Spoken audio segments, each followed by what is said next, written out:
Uh, no, what I'd just like to point out two things.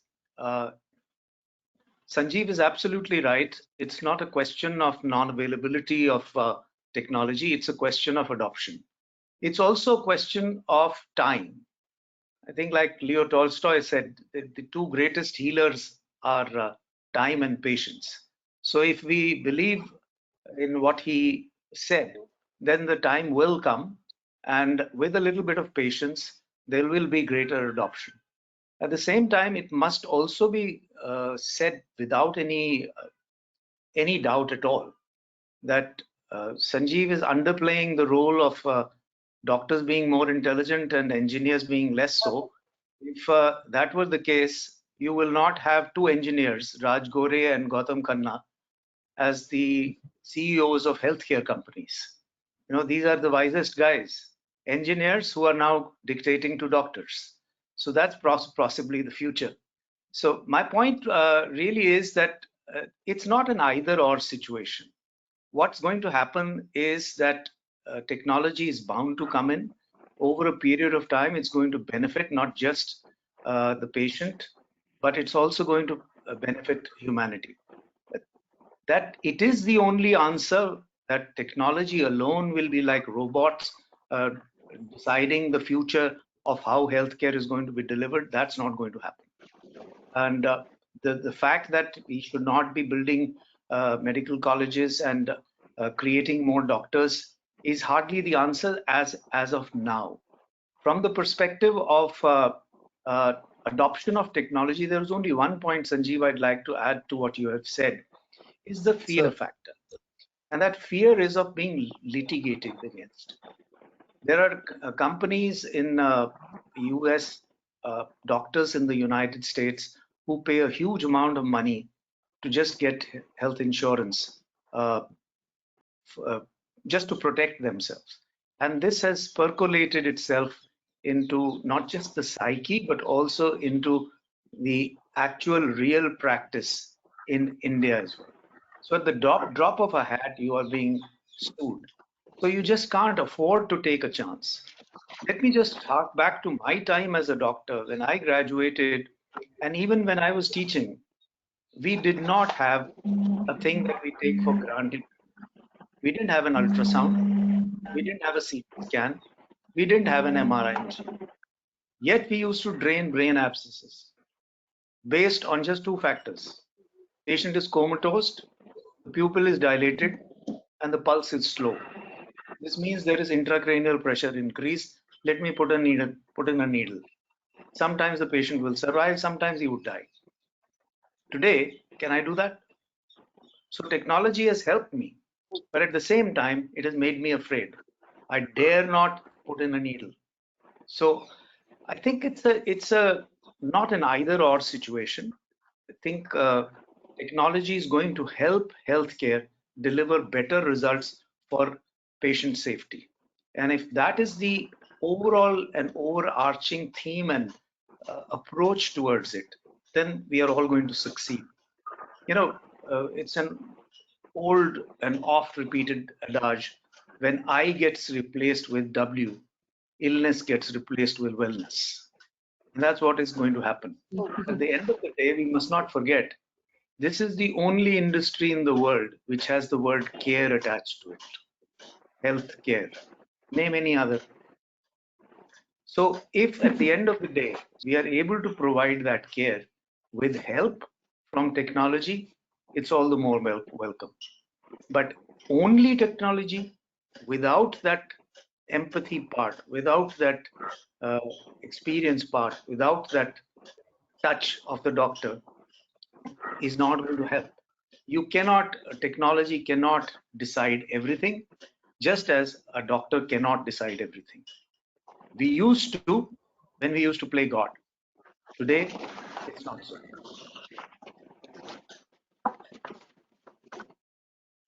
Thank you, Dr. Puri.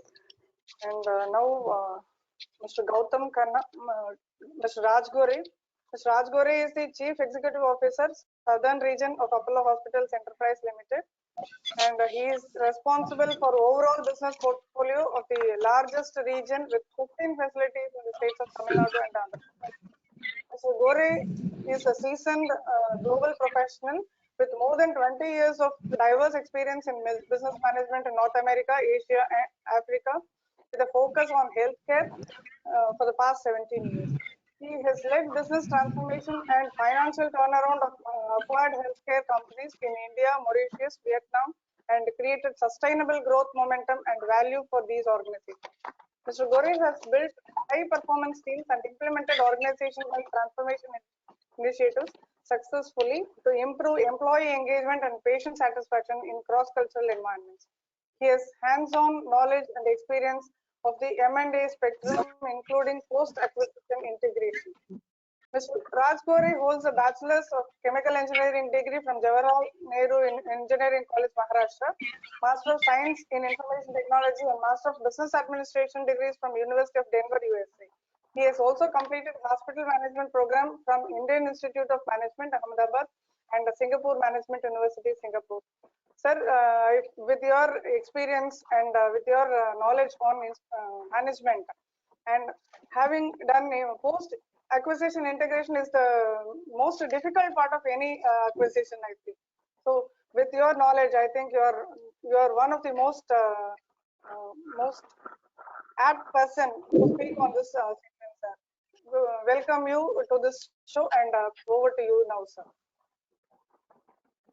Thank you, Dr. Bhumadeli. Can you hear me clearly?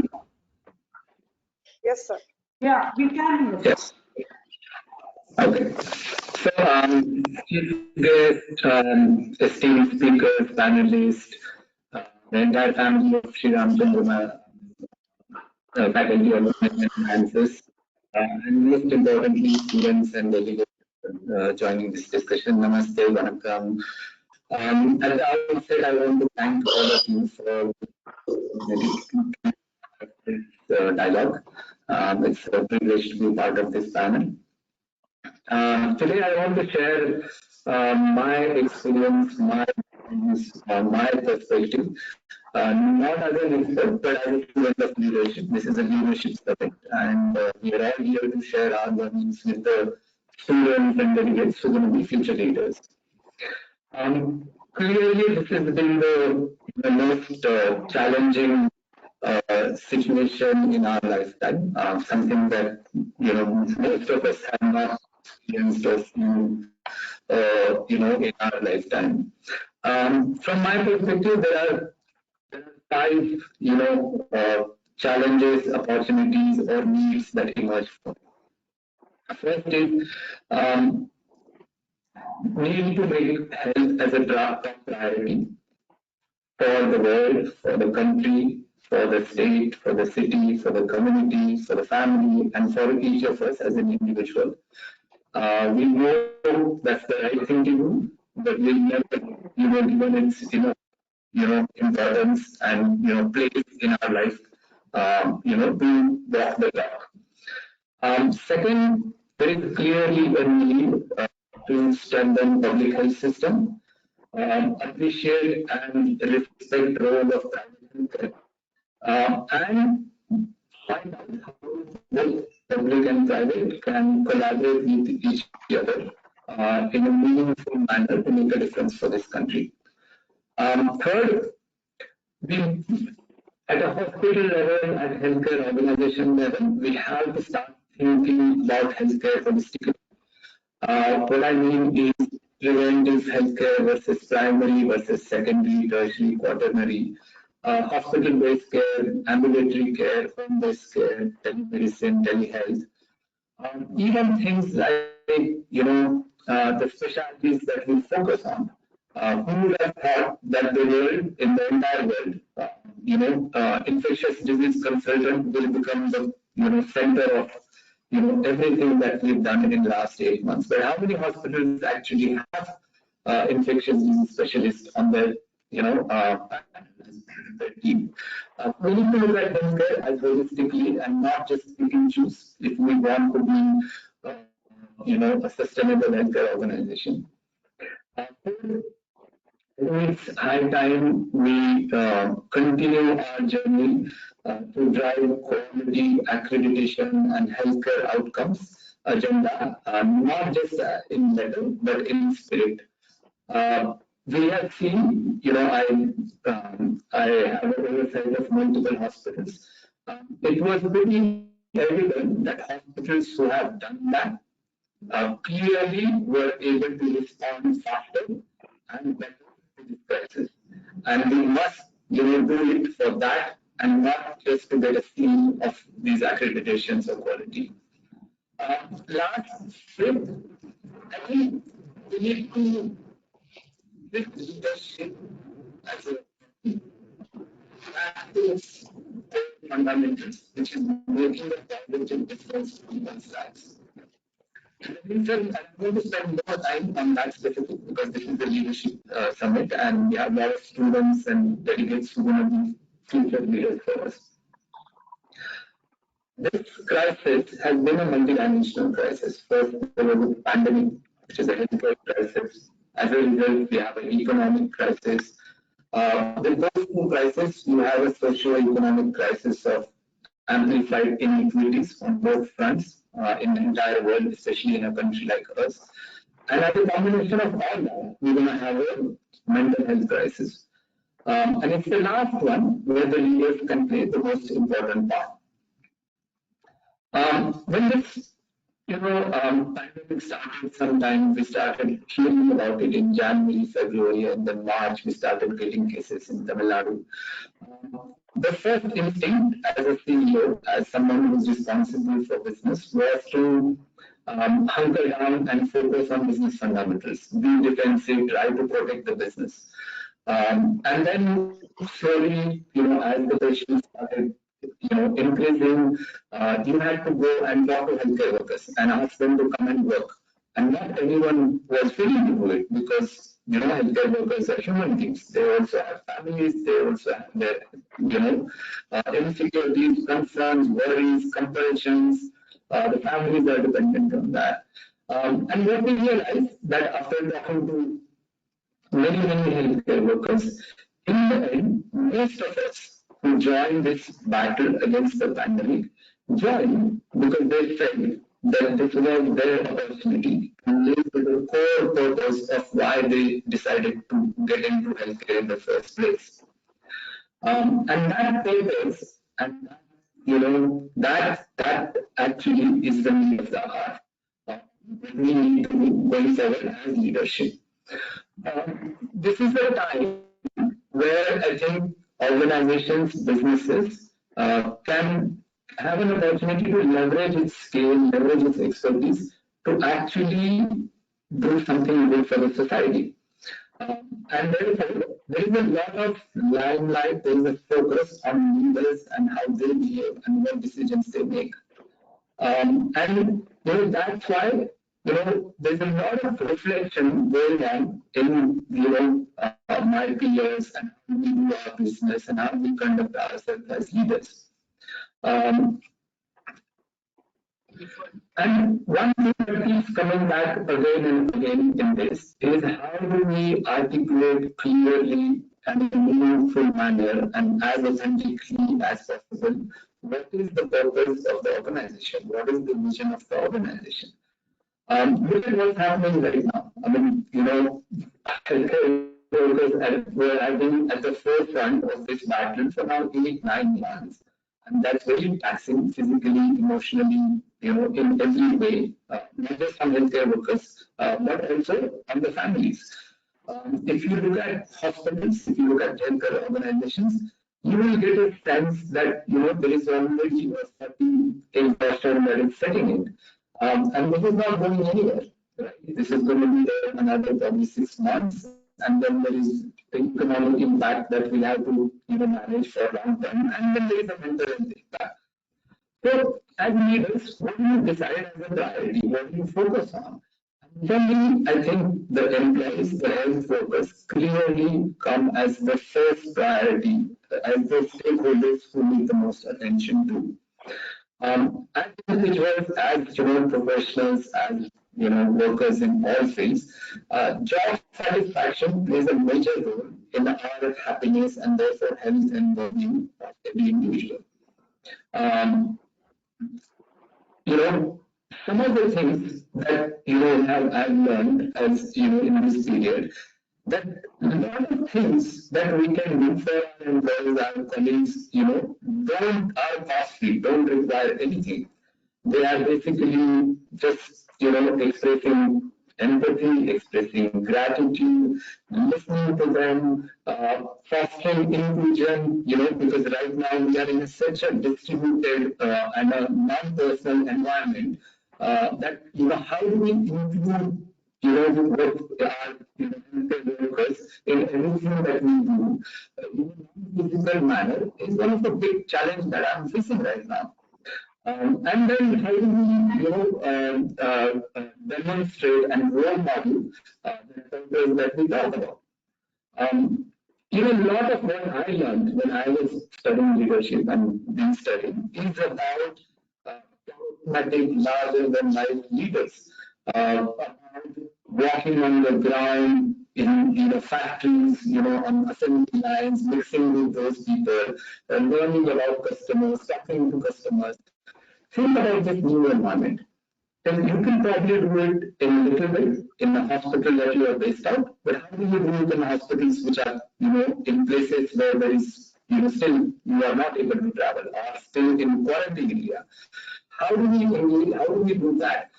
Think about, everything that we have learned from about how do we make the other person feel important. You look them in their eyes, you shake hands, you sit face to face, your body language, all that has been taken away from us. What we are doing right now, I'm sure all of us will be more effective in doing the same thing if we were together in physically in the same space. Think about how when an employee joins, how do we induct them? How do we engage them? How do we explain to them organization's culture, vision? Now you have to do it in this manner. And how do you do it effectively? Conducting meetings. You could look at people in the eye, look at face to face, talk to them, pat on their back. But now you will have, suddenly non-pauses because someone's technology is not working, someone's video is off, someone's audio is not working, or they are in a big room where there are multiple people and you can't see anyone's face. So how do you read their, body language? I think, as if this is an opportunity for all of us to really think about why we are doing what we are doing. And therefore, find that core purpose, refresh that, and then figure out how we engage people. Because what are leaders? Leaders are people who create a shared vision around a shared purpose. They communicate that to the group of people. They align them, and then together, working together, they make that vision, dream possible. So our leaders are there for the people, to serve the people. And in this, virtual environment, I think that has really challenged, and I don't think we're talking about it enough. Because we've been trained in one way of interacting with people, and now suddenly this is completely a different environment. I think, for me, being able to successfully communicate this, there's a term that I heard, boundless optimism, which is basically, not just, everything is going to be all kind of optimism, but optimism that, we may not be able to return to normal. We may have to accept, some of these long-lasting changes. Even if we can't go back to where we were, we can create something better. Talking about not where we have lost, but talking about the possibilities that this gives us. And for me, doing it in a manner, in a virtual manner, where you can't spend as much time, this for me has been the biggest leadership challenge. But it's also, in my 17 years of healthcare, these last 7 or 8 months, have been most gratifying, most fulfilling, because I really felt that, it gave me an opportunity to do what I wanted to do, and that's why I joined this sector. It's a journey. I don't think we have answers, but I think there's a lot that as leaders we need to think about how to, adjust to this new reality and how to engage people more, so that we use the resources that our organizations have by making the right decisions to make the maximum difference to the communities that you serve. So thank you.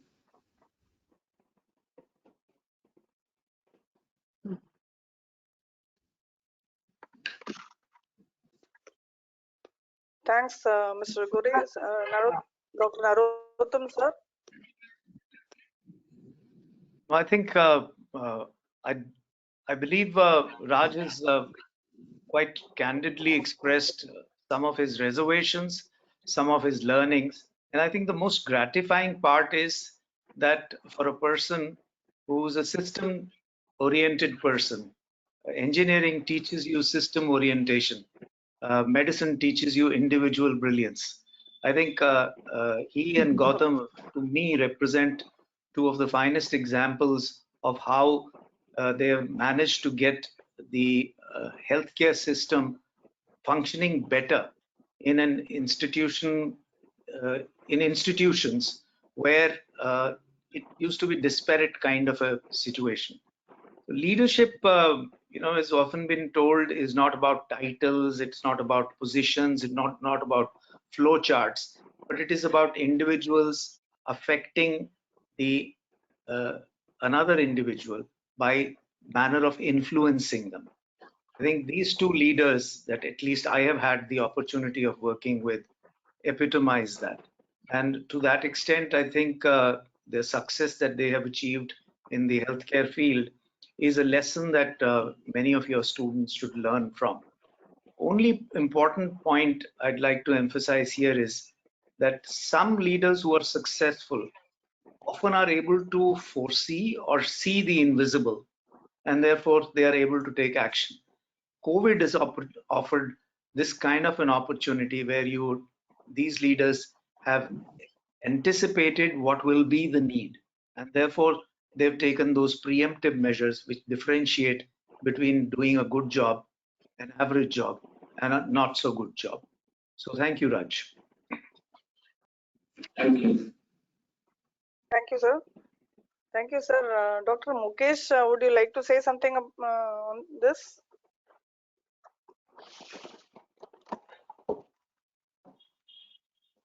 I think this panel is brilliant, and that in the sense that it brings together very different perspectives, and the importance of multi-disciplinary approaches, whether it's engineering approaches, which is with systems, or whether it's individual approaches.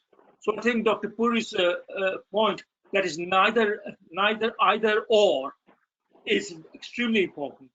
And therefore also it's very important, I feel overall, that in looking towards a new normal, let us not forget some of the good things in the old normal. It's not as if that the new world is going to be automatically better or should be automatically better than the old world. We must make sure we don't throw away the baby out with the bathwater.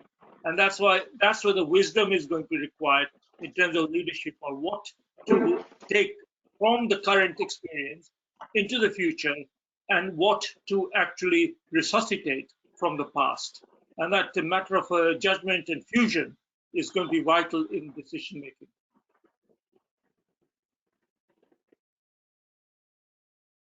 Thank you very much. Thanks, Dr. Mukesh. And Mr. Gautam Khanna.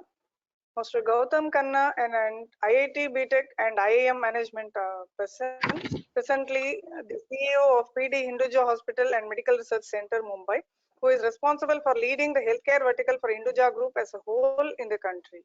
Prior to this role, Mr. Gautam Khanna was an executive director and country business leader of 3M Businesses Healthcare in India and Sri Lanka. He was also responsible for corporate affairs at 3M. He was a member of the managing committee of 3M India region, Mr. Khanna has about 30 years of industry experience. He is the chairperson of FICCI Medical Device Forum. I now request Mr. Khanna to address the audience. Thank you, Dr. Bhumadevi, and very nice to hear such nice comments from Dr. Puri, and he's praising us, Raj and me, but I can tell you it's not our credit, but it is the credit of the people who do it. But having heard Dr. Suman, Dr. Puri, Dr. Kapila, and Mr. Sanjeev and Raj, one thing which is very clear, and I'd like to focus on maybe 4 or 5 aspects of this whole, COVID crisis and the new normal. So we've discussed enough about the technology. So we've talked about the smart connected technology, talked about artificial intelligence, talked about how technology has to be integrated and so on. But I just want us to remember one thing, that technology, if it is of no use to the patient, it is no use to me. What I mean is that in the end, my way of evaluating technology and people who have dealt with for a hospital is it going to help the patient? And I think Sanjeev had mentioned that is it going to help the patient, is it going to reduce the cost, or one of those 2 or 3 things. Because if you don't do that, then just because it's a new technology, it's a new toy, hospitals should not buy it and should not embrace it. I think if there is a technology, then there should be a plan on how to utilize that technology for the betterment of the patient. So that's one. For example, now we talked about, in this COVID, we had, video consultation is allowed, right? Teleconsultation is allowed. Now there are various ways of doing teleconsultation. You can do a WhatsApp call, you can do a FaceTime call, or you can do a proper systemic video consult.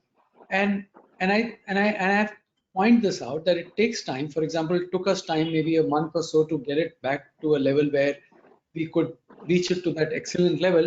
But now there is a system where patients can upload their reports from anywhere in the world, and it's real-time prescriptions and tests and everything. So that is like effectively working in the OPD, but without the physical presence, and all records go to your central MRD. So that kind of thing, it takes time, and to say that how the technology really helps the patient. I mean, I don't know about the others. I'm sure others have this experience too, but we got patients from 260 cities in the country doing video consults in the last 7-8 months. I mean, can you imagine that in a non-COVID or a pre-COVID era, how many patients from these 260 patients would have consulted with our hospital? So I think that's huge. And what the patient looks for, now I think we are taking this for granted that it is to be, everything should be online reports, online appointments, online payments, online consultation. But the trick is to maintain it in the future so that the patients continue to get the satisfaction of dealing with a real doctor, dealing with a real hospital. And I think it was mentioned earlier by Dr. Puri that the doctor would decide without the technology what is to be done. And I think that little touch, little comfort, that reassurance from the doctor is a must. Because one thing we have to understand, this COVID era, patients have got really scared. Now they are scared of COVID, they are scared of the disease, they are scared of visiting the hospital, they are scared of meeting the doctor. So they're just scared. So as a hospital, we need to take all the initiatives to ensure that patients are reassured. I mean, reassured in terms of what safety precautions you are doing, what protocols you are following, and so on. And I think this is the new normal, where as a hospital, we need to keep the patients informed. We need to keep our doctors informed. We need to keep our employees informed that what are the safety measures we are taking. Because if the staff and the doctors are not feeling safe, rest assured that patients are not going to be feeling safe. So that's the second aspect I wanted to talk about.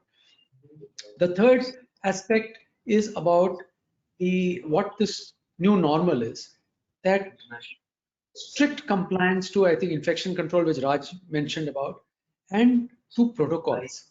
So, and protocols need to be more, internationally benchmarked, nationally benchmarked. So unless we have those, the success will not be assured, and patients are looking for it, doctors are looking for it. So that is one thing. And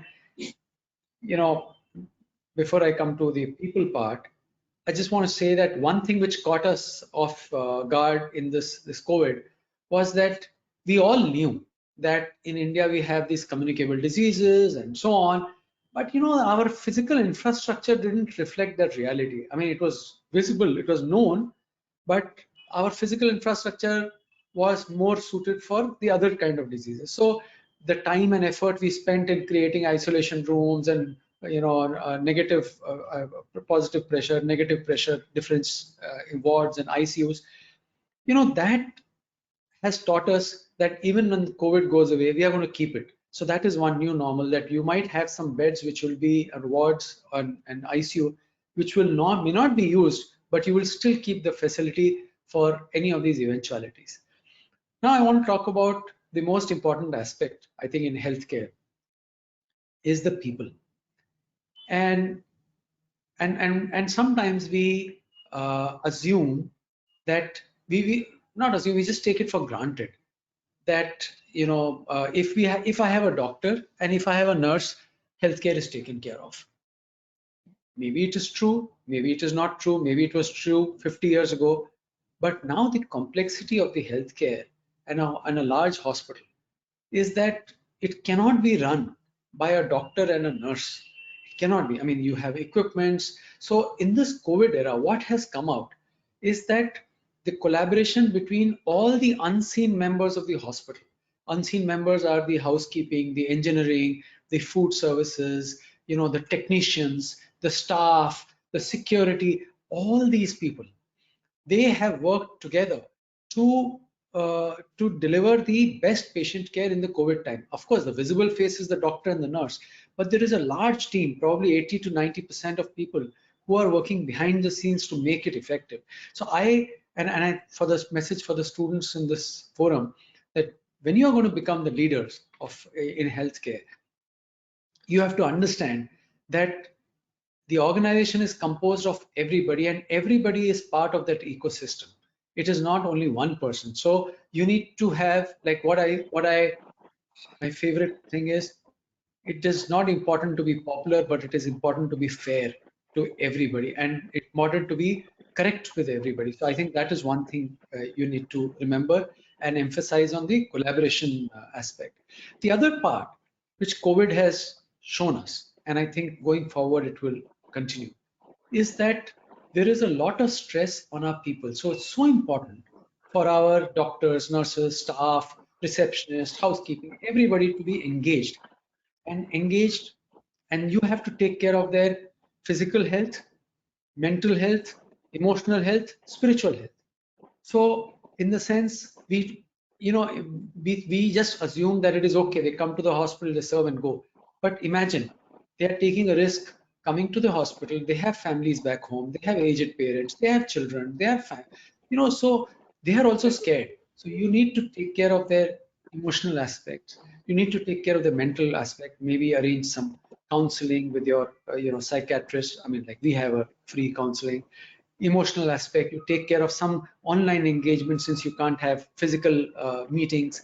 You tell them how to be healthy even in this COVID era. You take care of their spiritual needs, do some meditation, do some prayer meetings. So I think that aspect going forward will continue to be an important part in managing any organization, and hospitals for sure. And last point I want to mention to the students here about the leadership style, and I think Raj mentioned beautifully, and Dr. Puri and Dr. Kapila talked about it. And I want to say that in healthcare, it is important. Of course, all the leadership traits which you read in your books are all important. But what is most important is that you need to have the compassion and empathy for the people, for the patient. If you don't have that, if you think it is just managing some facility with some people and equipment, I think you may be in the wrong profession. So you need to have that compassion and empathy along with decisive leadership, because you have to take quick decisions. So you need to have that. So that's one. The other thing is resilience. And I can tell you in healthcare, things will go wrong. It will go wrong. And I think Dr. Sumant talked about 2% errors. It could be 2, it could be 2.5, 1.5, 0.5, but whatever it is, things will go wrong. And you need to have resilience to anticipate that things will go wrong. So you need, what I say is, backup of a backup, and quickly come out of the crisis. So that is, I think, an additional skill, and it is not something which you will learn in classrooms. It will happen when you face the crisis. So the trick is to prepare yourself for the crisis and let the crisis come to you so that you will become a better leader. So I think that's another thing we have to remember. And in healthcare and in any organization, particularly healthcare, very important to be able to manage multi-stakeholders. And multiple stakeholders in this environment are, of course, your staff, your doctors, your nurses. Then there is the press, there is the NGOs, there is the patient groups, there are the local politicians, and so on. So the ability to manage all of them, and that can happen only if you really have the welfare of the patient at heart, and you are doing the right thing. If you have that, you'll be able to manage that. If you deviate from that, you will not be able to manage that. And I mean, I can go on and on, but I think these are some of the leadership attributes you need to have. And don't forget that any leader who is a good leader, you just don't have to be good in strategy and good in giving, what to do, how to do, but you also need to have an operational rhythm of ensuring that things are done in a proper systematic manner. So, I mean, it's easier said than done, but I think that is a skill to be acquired by all the students and all the leaders, current and future. And I think healthcare is one of the places where you can really make a difference to the lives of people. And I say the reward of healthcare is not only the money and the fame and all whatever you get, but it is the reward that you are able to actually serve the society and the people, which, believe me, not many people in this world have the good fortune of doing it. Maximum they can do is donate money, but they don't have the ability to help people. So healthcare is a wonderful industry, wonderful place to be, and I'm glad that all of you are here. And with that, wishing you all the best. Thank you, and over to you.